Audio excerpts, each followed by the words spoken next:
ওকে, দেখেন আমাদের চ্যাপ্টারের নাম হচ্ছে introduction to legal issues in e business. আপনারা আগেই জেনেছেন আমাদের যেহেতু যেই ডকুমেন্টসগুলো আমাদের ইলেকট্রনিক থাকে সেই ডকুমেন্টগুলো আমাদের খুব সহজেই কিন্তু আমরা এটাকে ধরে রাখতে পারি না। অনেক সময় আমাদের কাছ থেকে এটা হারিয়ে যায় কিংবা হচ্ছে দেখবেন হ্যাক হয়ে যায়।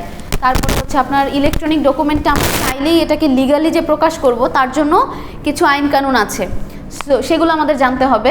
এই জন্য হচ্ছে আমাদের একটা লিগাল ইস্যুজ রয়েছে ই বিজনেসের ভিতরে। এখন আমরা দেখেন এখানে প্রথমে দেখব লিগাল ইস্যুসটা আসলে কি। Legal issues in e business are critical for ensuring compliance with various regulations, avoiding legal disputes and maintaining the trust of consumers and business partners. দেখেন লাস্টের কথাটুকু দেখেন, এটা কার কার সাথে রিলেটেড? রেগুলেশনস। আপনি যে ইলেকট্রনিক ডকুমেন্টগুলো আদান প্রদান করছেন, এক্সচেঞ্জ করছেন, এখানে অবশ্যই একটা রেগুলেশনের প্রয়োজন আছে। রেগুলেশন। Avoiding legal disputes. আপনার লিগাল যে ডিসপুটগুলো তৈরি হবে, ডিসপুট মিনস কি? ডিফারেন্স বিটুইন, ধরেন আপনি এবং আপনি দুইজনের মধ্যে যে একটা ডিসপুট তৈরি হতে পারে, ডিফারেন্স একটা অপিনিয়ন তৈরি হতে পারে। ধরেন আপনি একটা অপিনিয়ন দিচ্ছেন, আপনি একটা অপিনিয়ন দিচ্ছেন, এটাই ডিসপুট। সো এই ডিসপুটগুলোকে অ্যাভয়েড করার জন্য এবং maintaining the trust of consumers and business partner. ধরেন আপনার কনজিউমার হচ্ছে কি বলবো, যারা ধরেন কার ইউজ করে, যারা একটু লাক্সারিয়াস কার ইউজ করে, তারা হচ্ছে আপনার কনজিউমার। সো এখন আপনি তাদের থেকে ডাটা কালেক্ট করলেন।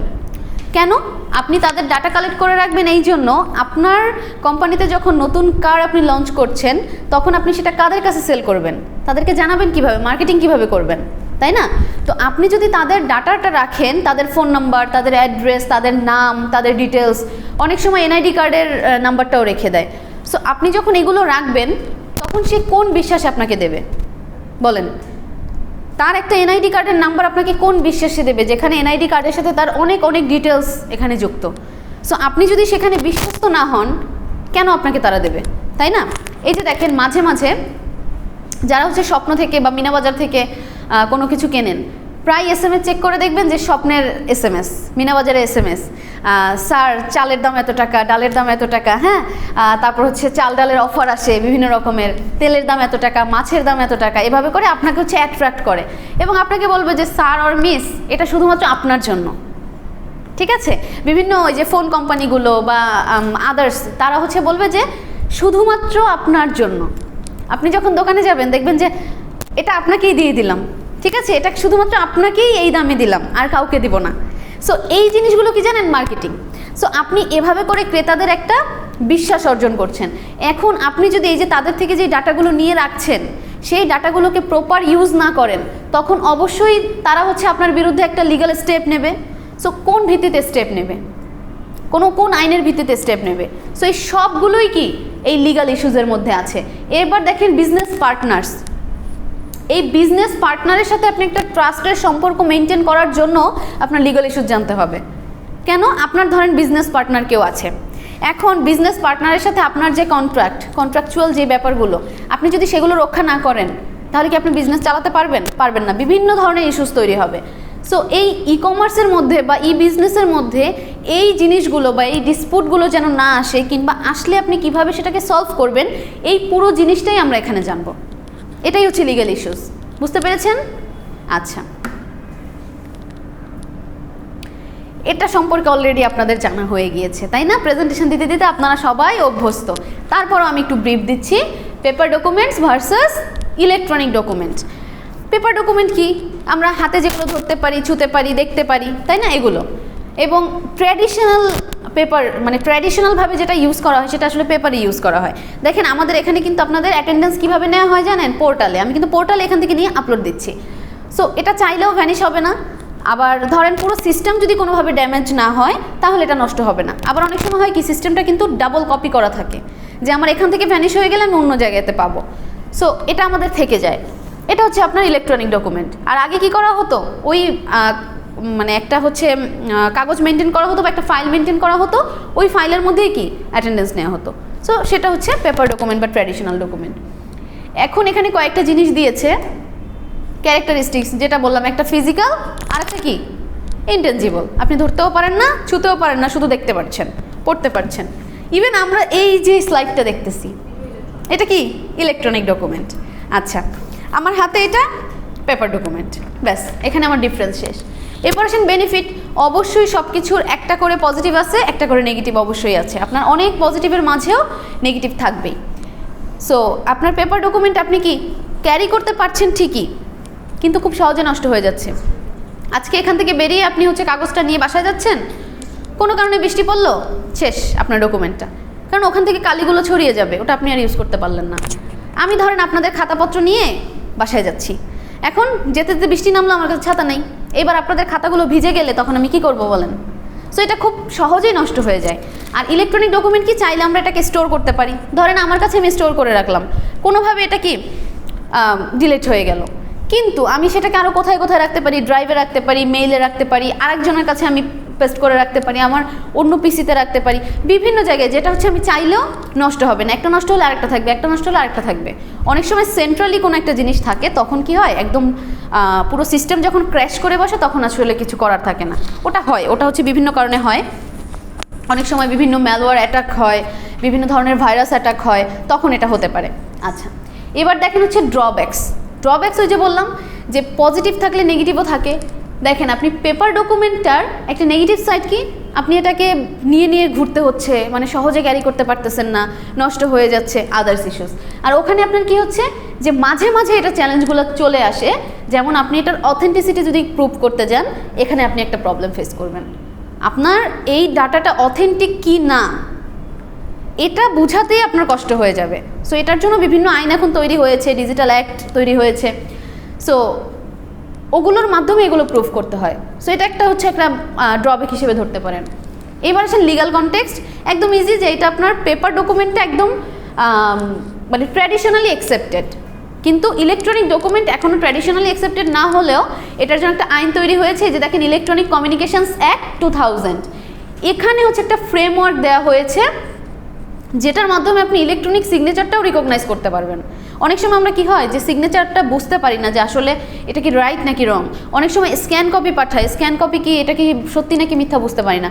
অনেক সময় দেখবেন আগের একটা করা সিগনেচার সেটাকে এমনভাবে স্ক্যান করা হয়েছে আপনি ধরতেই পারবেন না যেটা স্ক্যান কপি, কিন্তু এমন অনেক সফটওয়্যার অলরেডি বের হয়ে গিয়েছে যেটার মাধ্যমে আপনি এটা খুব সহজেই আইডেন্টিফাই করতে পারবেন। বুঝতে পেরেছেন? এখানে কারো কোনো সমস্যা আছে? প্রেজেন্টেশন দিয়েছেন, সমস্যা থাকার কথা না। আচ্ছা, এটা দেখেন, technology for authenticating electronic documents. এই যে বলেছিলাম আপনাদেরকে যে ইলেকট্রনিক ডকুমেন্ট অথেন্টিক কিনা সেটা প্রুফ করতে হলে আপনাদেরকে একটু কষ্ট করতে হয়, তাই না? এখন এই কষ্টটা যে করবেন সেখানে কি কি প্রযুক্তি আসলে ব্যবহার করা হয় বা কি কি জিনিস ব্যবহার করা হয়। প্রথম একটা জিনিস দেখেন, ডিজিটাল সিগনেচার। এটা সম্পর্কে কারো আইডিয়া আছে? কেউ পরিচিত ডিজিটাল সিগনেচার? বলেন তো স্যার, কি জানেন এটা সম্পর্কে?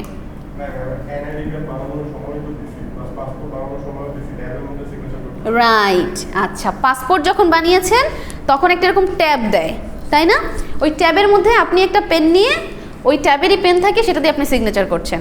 এখন এটা তো ধরেন আমাদের বাংলাদেশের ক্ষেত্রে এই কয়েকটা জায়গাতে করা হয়, আপনি এনআইডিতে করলেন বা পাসপোর্টে করলেন, কিন্তু আপনি যখন বাইরের কান্ট্রিতে যাবেন ইলেকট্রনিক সিগনেচার হচ্ছে অহরহ দেখবেন বিভিন্ন জায়গাতে, কারণ ওই গিয়ে গিয়ে সিগনেচার করা, গিয়ে গিয়ে পেপারে সিগনেচার করা, এই ব্যাপারগুলো হচ্ছে এখন অনেক ট্র্যাডিশনাল হয়ে গিয়েছে, ঠিক আছে? এটা হচ্ছে আপনার ইলেকট্রনিক সিগনেচার। এখন এটা কিভাবে হচ্ছে আপনার টেকনোলজি ফর অথেন্টিকেটিং, কারণ এই যে আপনি ডিজিটাল সিগনেচার দিচ্ছেন, এই ডিজিটাল সিগনেচারকে আইডেন্টিফাই করার জন্য অলরেডি ফর্মুলা তৈরি হয়ে গিয়েছে, অলরেডি অ্যাপ্লিকেশন বাজারে এসেছে যেটা দিয়ে আপনার সিগনেচারটা আসল নাকি নকল সেটা প্রুফ করা যাবে। বুঝতে পেরেছেন? সেকেন্ড ওয়ান দেখেন, স্ক্যান্ড সিগনেচার, যেটা বলেছিলাম যে আমি একটা সিগনেচার করলাম, সেটাকে আপনি ছবি তুললেন, ছবি তুলে সেই ছবিটা আপনি ডকুমেন্ট হিসেবে আরেকজনকে পাঠালেন, সেটাকে আপনার অথেন্টিসিটি হিসেবে ধরে নিল। দেখেন আপনারা যখন পাসপোর্ট করেছেন এটার সাথে আপনারা পরিচিত হতে পারেন। কারো কি এমন আছে যাদের প্রেজেন্ট অ্যাড্রেস এবং পার্মানেন্ট অ্যাড্রেস আলাদা আছে?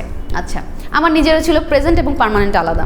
সো একটা হচ্ছে ঢাকাতে আর একটা বরিশালে, তো আমার দুই জায়গাতেই পুলিশ ভেরিফিকেশন হয়। এখন আপনি ঢাকাতে না হয় আমি নিজে গিয়ে দিয়ে আসতে পারলাম ডকুমেন্টসগুলো, কিন্তু বরিশালে আমি কি করব? এবং পুলিশ ভেরিফিকেশনে ঠিক কবে যায় সেটা তো আর জানা থাকে না, হঠাৎ করে ফোন দেয়। তখন আমার ডকুমেন্টসগুলো আমি কি করলাম, স্ক্যান করে পুরো কপিগুলো হচ্ছে একজনকে পাঠিয়ে দিলাম, কারণ ওখানকার পুলিশ হচ্ছে ডিরেক্টলি নিতে চাচ্ছিল না। সো বলেছিল যে কারো মাধ্যমে যদি পাঠিয়ে দেওয়া হয় সেটাও সে অ্যাকসেপ্ট করবে। আমি হচ্ছে আমার ডকুমেন্টগুলোকে স্ক্যান করে বরিশালে আমার এক আত্মীয়র কাছে পাঠাই, সে ওগুলোকে প্রিন্ট করে নিয়ে তারপরে ওই পুলিশ অফিসারের কাছে জমা দিয়ে আসে। হ্যাঁ, এখন সেটা আসলে সিচুয়েশন ভ্যারি করে, আপনি কার আন্ডারে পড়ছেন সেটার উপরে। সো ওটা আমি অফার করেছিলাম যে আমি হোয়াটসঅ্যাপে পাঠাবো, কিন্তু সে বলেছে যে এটাতে হবে না। সো আমি ওভাবে করে পাঠিয়ে দিয়েছি। এখন এই যে আমি ডকুমেন্টটা দিচ্ছি স্ক্যান কপি, সেটা তো লিগ্যাল বিধায় কিন্তু তারা সেটা গ্রহণ করেছে, নয়তো কি গ্রহণ করতো? এই যে আপনি বলেন যে হোয়াটসঅ্যাপে পাঠিয়ে দিলেই হতো, এটা কিন্তু খুব সহজ একটা প্রযুক্তি। এই যে আপনি হোয়াটসঅ্যাপে দিচ্ছেন, সেটা সে কেন গ্রহণ করছে?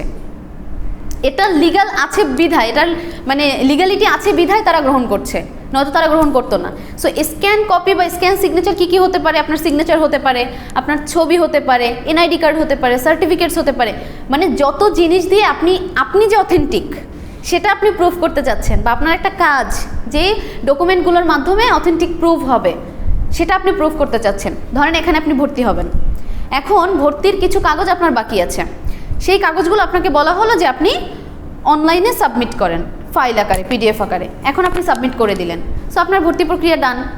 এই যে হয়ে যাচ্ছে ব্যাপারটা, এটা কেন হচ্ছে? এটা লিগ্যালিটি আছে বিধায় হচ্ছে। সো এটা আমাদের সেকেন্ড টুল, বুঝতে পেরেছেন? থার্ড টুল দেখেন, এনক্রিপশন।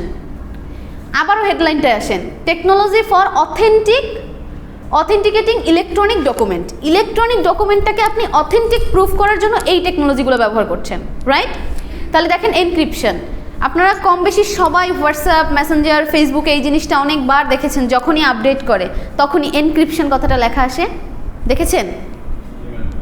আপনার মেসেজ এনক্রিপ্টেড হয়ে আদান প্রদান হবে, এই কথাটা আপনাকে এনশিওর করে দেয়। বিশেষ করে হোয়াটসঅ্যাপে আপনাকে বলেই দিবে, যখন আপনি কোনো নতুন একজনের সাথে ধরেন চ্যাট করা শুরু করলেন, সো প্রথমেই দেখবেন এই লেখাটা খুব হালকা কালিতে আসে যে আপনার মেসেজগুলো বা তার মেসেজগুলো আদান প্রদান হবে এনক্রিপশন অনুযায়ী, ঠিক আছে? ধরেন আপনি একটা জিনিস লিখলেন, হাউ আর ইউ।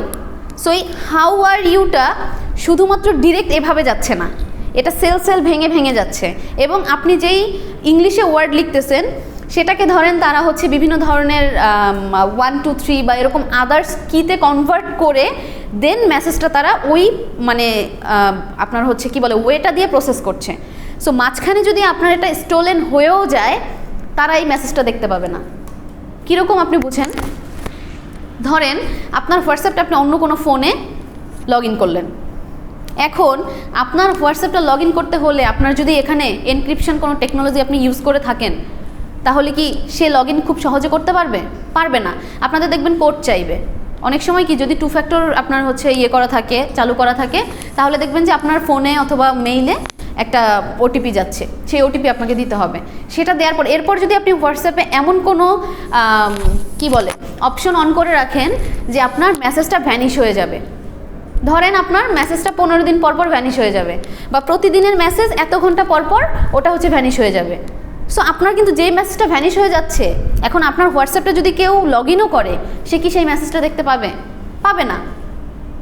এটাই হচ্ছে এনক্রিপশন, মানে আপনি আপনার ডাটাটাকে একদম থ্রুলি এটা হচ্ছে কাউকে না দিয়ে একটু ঘুরিয়ে পেঁচিয়ে দিচ্ছেন, বুঝতে পেরেছেন? র্যান্ডমলি আপনি যেটা বলছেন সেটাই একজনকে মানে এক্সচেঞ্জ না করে আপনার ডাটাটা অন্যভাবে যাচ্ছে, তাকে আবার ওই টেকনোলজি ইউজ করে ওটাকে ঠিক করে তারপরে দেখতে হবে।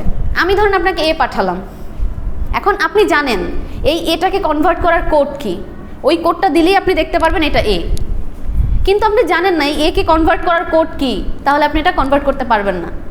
দ্যাট মিনস এনক্রিপশন, বুঝতে পেরেছেন?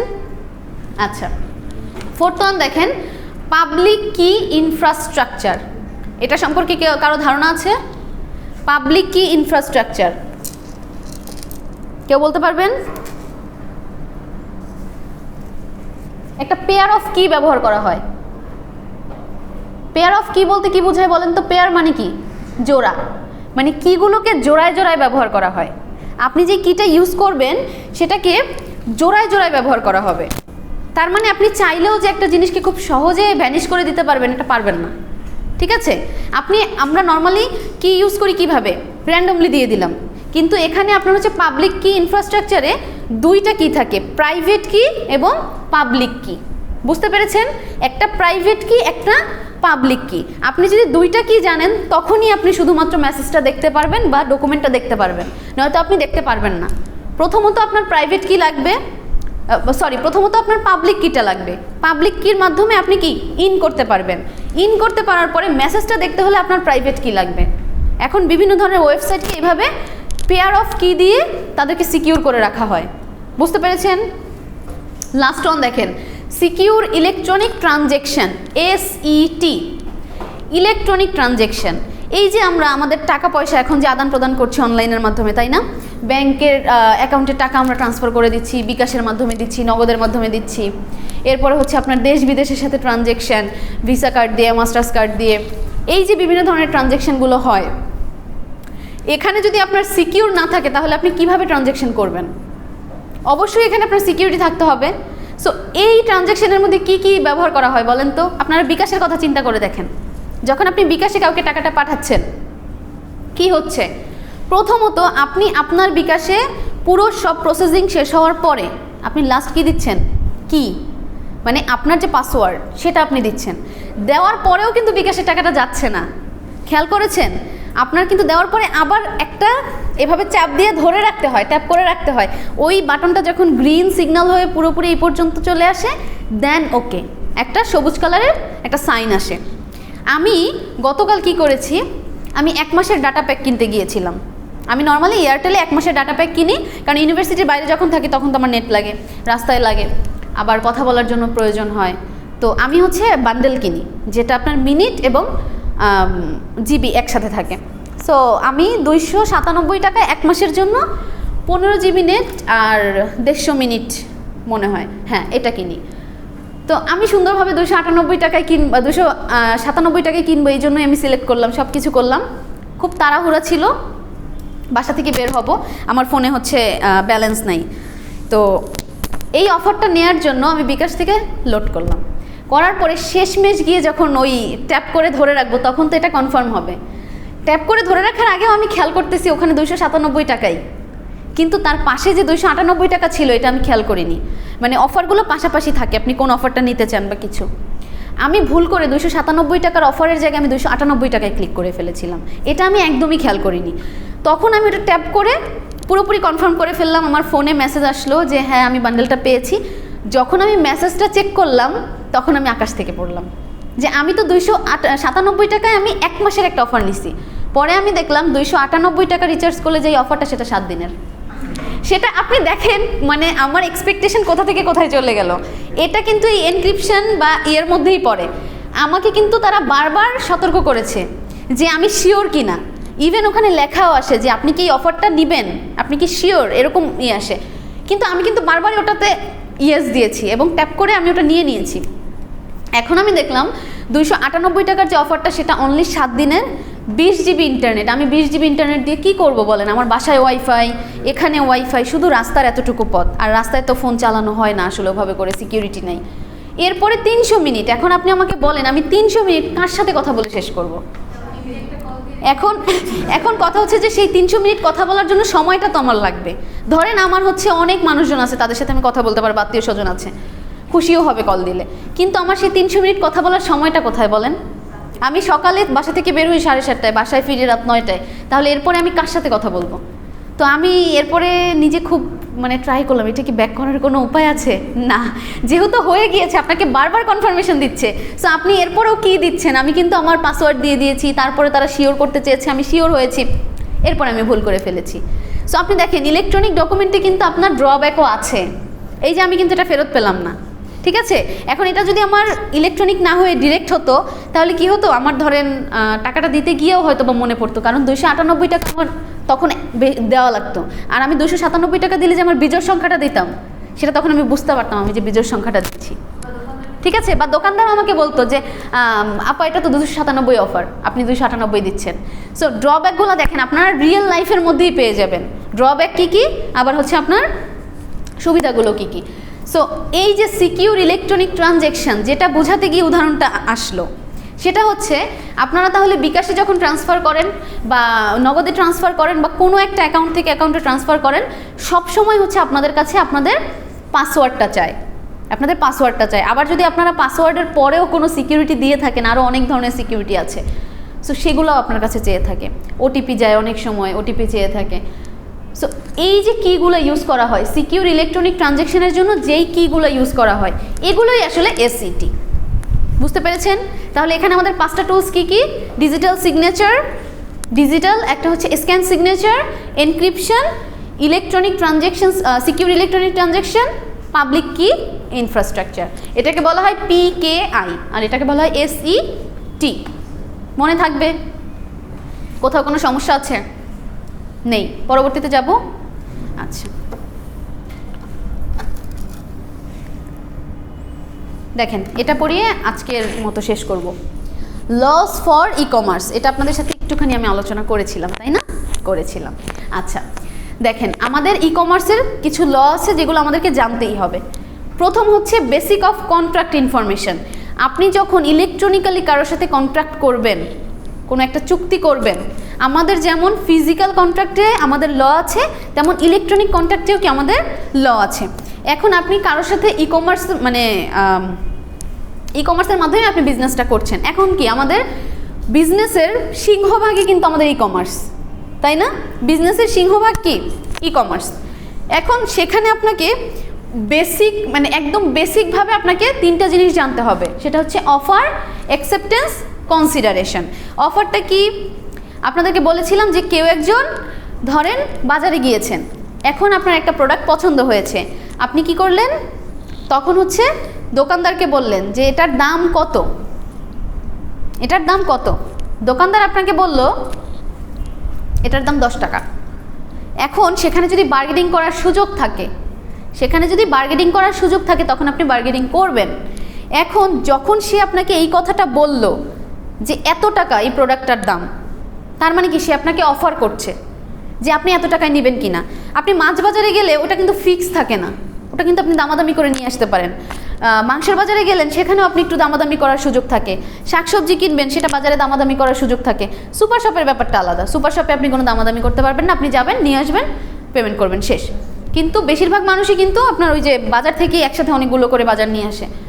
সো আপনি কি করলেন? একজনের অফারটা শুনলেন, মানে দোকানদার আপনাকে অফার করছে, সেটা হচ্ছে অফার। এই যে আপনাকে বলছে এত টাকা, এটা অফার। এখন আপনি কি করলেন?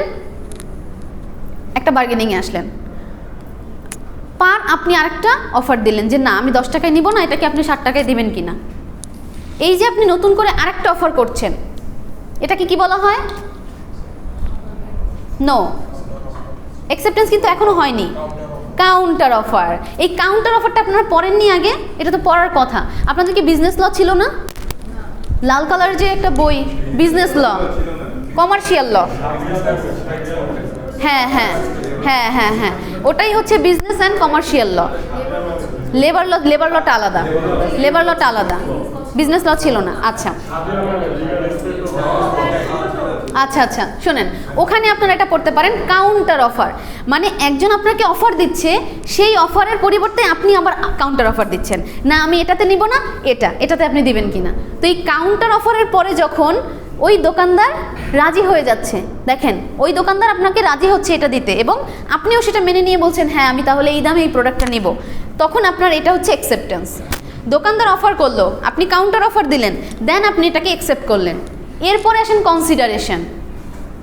কনসিডারেশন, এখন আপনি কি করবেন? এটার ভালো খারাপ দেখবেন, এটা কি মানে এখন আপনার হঠাৎ করে মনে হলো আচ্ছা আমি তো দামাদামিও করে ফেললাম, ঠিক আছে আমি যে দামটা বলছি এটা মাছটা পচা না বা কিছু না, ঠিক আছে এটা আমি নিতে পারি। এই যে আপনি কনসিডারেশন করলেন, এটার ভালো দিক খারাপ দিক। অনেক সময় হয় কি বাসায় নিয়ে গেলে তখন ওয়াইফ বলে পচা মাছ নিয়ে আসছো কেন, তাই না? আপনি দেখবেন এই যে মানে বেশিরভাগ সময় বাসায় যখন মাছ নিয়ে যাবেন, এটা আমার বাবার ক্ষেত্রেও হয়, সে অনেক ভালো মাছ নিয়ে আসছে বাজার থেকে দেখে শুনে গুনে, কিন্তু কিভাবে যেন পেট পচা, কিভাবে যেন পেট পচা, এটা আমার বাবা খেয়ালই করে দেখে না, এটা বেশিরভাগ সময়ই হয়। কিন্তু আম্মুর হাতে পড়লে ঠিকই সেটা ধরে ফেলে, হ্যাঁ তুমি তো বাজার করতে পারো নাই। তো এই ব্যাপারটা বিভিন্নভাবেই কিন্তু ঘটে। এখন আসেন কনসিডারেশনে। তো আপনি এখন কনসিডারেশন করে দেখবেন যে আপনি কি জিতলেন নাকি হারলেন। সো এই সব কিছুই হচ্ছে আপনার বেসিক অফ কন্ট্রাক্ট ইনফরমেশন। আপনি যখন একটা কন্ট্রাক্ট সই করবেন, সেটা ইলেকট্রনিক হোক, সেটা ফিজিক্যাল হোক, সেটা যাই হোক না কেন, তখন আপনি তিনটা বিষয় অবশ্যই মাথায় রাখবেন। অফার দেখবেন, অ্যাকসেপ্টেন্স দেখবেন, কনসিডারেশন দেখবেন, নয়তো আপনি একটা চুক্তিতে কেন আসবেন? কেন আসবেন? ধরেন আপনি কোথাও একটা ইনভেস্ট করবেন, একটা ব্যবসায় ইনভেস্ট করতে গিয়ে তখন আপনি বললেন যে আমি এত টাকা ইনভেস্ট করলে আমি কত টাকা পাবো বা আমার ইন্টারেস্ট কেমন আসবে। অবশ্যই আপনি আপনার প্রফিটটা দেখবেন। তখন সেটা কি হলো? অফার। সেটা হলো অফার যে আপনি এটা পেতে চান। তখন আপনি যেখানে ইনভেস্ট করবেন তারা আপনাকে বললো যে না, আপনি যেটা চাচ্ছেন সেটা হবে না, মান্থলি আপনি এই টাকাটা পাবেন, বা যদি আমাদের ইনকাম বেশি হয় তাহলে আপনার প্রফিট বাড়বে, ইনকাম কমে গেলে আপনার প্রফিট কমবে, অথবা আমরা আমাদের সেলটা যেভাবে করতে পারছি সেই অনুযায়ী আপনি পার্সেন্টেজ পাবেন। আপনাকে 2 থেকে 3টা অপশন দেওয়া হলো, অল্টারনেটিভ দেওয়া হলো। আপনি কি করলেন? ওই অল্টারনেটিভগুলোর মধ্যে থেকে একটা অল্টারনেটিভ চুজ করলেন যে ইয়েস, আমি চাচ্ছি যে যদি ইনকাম বাড়ে তাহলে আমার প্রফিট বাড়বে, ইনকাম কমলে তাহলে আমার প্রফিট থেকে আমি ডাউন দিব, এই সিদ্ধান্তে আমি রাজি। আপনি অ্যাকসেপ্ট করে নিলেন। অ্যাকসেপ্ট করে নেওয়ার পরে এবার আপনি কনসিডারেশনে আসবেন, এর পজিটিভ দিক কি, নেগেটিভ দিক কি, আপনি কি করলে ভালো হবে। হ্যাঁ, আপনার সেটা তো থাকবেই। দেখেন, আপনি মেন্টালি কনসিডারেশন করেই কিন্তু আপনি অফারটা দিচ্ছেন, আপনি মেন্টালি কনসিডারেশন করেই কিন্তু অফারে যাচ্ছেন, নয়তো আপনি অফারটা দিতেন না। আর এই কনসিডারেশনটা আসলে বোঝায় কি, লিগাল অনেকগুলো বিষয় থাকে, তারপরে হচ্ছে আপনার ফর্মালিটিসের অনেকগুলো বিষয় থাকে, বা ডকুমেন্টসের অনেক বিষয় থাকে, সকল কিছু মিলিয়ে হচ্ছে আপনার কনসিডারেশন। সো আপনি যখন একটা চুক্তি করতে যাবেন, সেটা ই কমার্সে হোক বা ফিজিক্যালি হোক, আপনাকে অফার, অ্যাকসেপ্টেন্স, কনসিডারেশন, এই 3টা জিনিস মাথায় রাখতেই হবে। বুঝতে পেরেছেন? এর পরেরগুলোতে একটু হচ্ছে আপনার গভীরে যেতে হবে, যেমন এই যে role of the electronic commerce, directive for legal certainty, এটার মধ্যে 3টা জিনিস আছে। আপনাকে ফ্রেমওয়ার্ক ফর অনলাইন সার্ভিস জানতে হবে, কনজিউমার প্রোটেকশন জানতে হবে, লিগাল সার্টেনটি জানতে হবে। এরপর হচ্ছে আপনার 2টা ল আছে, একটা হচ্ছে ব্রুসেলস কনভেনশন 1968, আর একটা হচ্ছে রোম কনভেনশন 1980। এই 2টা লই আমাদের ই কমার্সের জন্য। কোনটা কি আইডেন্টিফাই করে সেটা জেনে তারপরে হচ্ছে আমাদেরকে সামনে আগাতে হবে। এগুলো আপাতত আপনাদের সামনের ক্লাসেই দেখাবো, তাহলে আপনাদের লিগাল কনসিডারেশনটা শেষ হয়ে যাবে। ঠিক আছে, আজকে বেসিক পর্যন্ত থাকুক। সামনের ক্লাসে আমরা দেখব লিগাল কনসিডারেশনের গভীরের বিষয়টা এবং ইলেকট্রনিক ডাটা ইন্টারচেঞ্জ, এটা সম্পর্কে আপনারা একটু জেনে আসবেন। আগামী ক্লাসের আগে এটা আপনাদের দায়িত্ব, ইডিআই, ইলেকট্রনিক ডাটা ইন্টারচেঞ্জ, আমি আপনাদেরকে একটু জিজ্ঞাসা করবো এটা সম্পর্কে কার কি ধারণা আছে। ঠিক আছে, এটা আপনারা একটু বাসায় বসে একটু জেনে আসবেন, একটু ঘেটে আসবেন, এবং এটা দিয়ে আসলে কি করা হয়, জিনিসটা কি খায় নাকি মাথায় দিয়ে রাখে না কি করে, সেটা তো আমাদেরকে একটু জানতে হবে, তাই না? সো এটা একটু জেনে আসবেন। ঠিক আছে, তাহলে আজকে এই পর্যন্তই থাকুক, নেক্সট ডে আমাদের দেখা হচ্ছে। ওকে।